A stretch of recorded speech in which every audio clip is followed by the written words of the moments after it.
But like my whole thing as far as DJing is concerned, I never wanted to be like everybody else. You know what I'm saying? Like once it got into the 90s, just everything about what we stood for, the main rule and goal was biting is not allowed. That was a law in hip hop.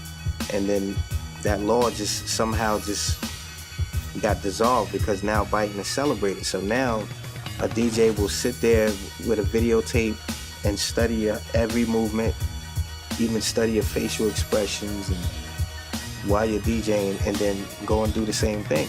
You know, people from my era, we never really we never fucked with that. So if you do the same routine that he did, like we don't respect you for that, even if you did it well, because you're copying somebody else. With our generation, it was like, okay, that was dope. You did it.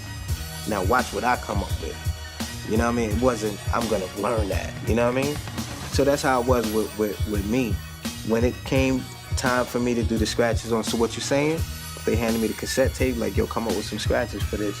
You know, I wasn't gonna sit there and transform because Jeff did that. And before Jeff did that, it was Grand Dragon KD did it on Steady Beat, Bring the Beat Back. You know what I'm saying? So I'm like, okay, I'm not gonna do the transform. Because even though Grand Dragon did it first on a record, Jazzy Jeff mastered it and took it to a whole nother level. So everybody's in the house with their wrists hurting trying to learn how to transform. Like, I can transform, but I don't want to do that. Like, that's his thing. You know what I mean? He's known for that. He owns that. I want to do something different. So I just did a different pattern. I'm like, I want to scratch different from anybody has ever done. So when they hear this for the first time, I want every DJ to sit there and be like, how did he do that?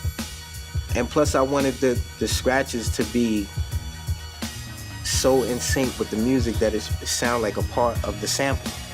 That's how So What You Saying became into life. So just because I wanted to be different. So just everything I've done is because I wanted to be different from everybody else. My routines that I'm world famous for, everything I've done is completely different from everybody else. But then once it got into like the 90s, everybody would just do the same thing. You know, I don't know what happened, but that's what it became.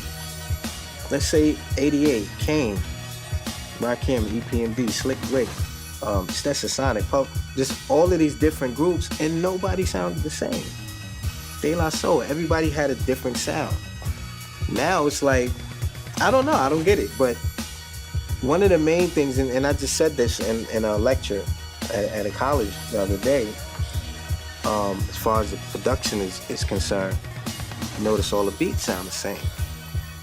It's because the producers of today, they don't own records. They don't own a record collection. You know, they can't go in their collection and pull out something from the 60s or from the 70s, not even sample it, just listen to it and get inspired to make something. Or sample it, you know what I mean? So everybody has the same software pack, you know, producer's pack, the same 808, the same finger snap, the same hand clap. And if you have 100 producers with the same software and they came from the same era, you're really not going to get a contrast and a big contrast in the outcome of the music that they make.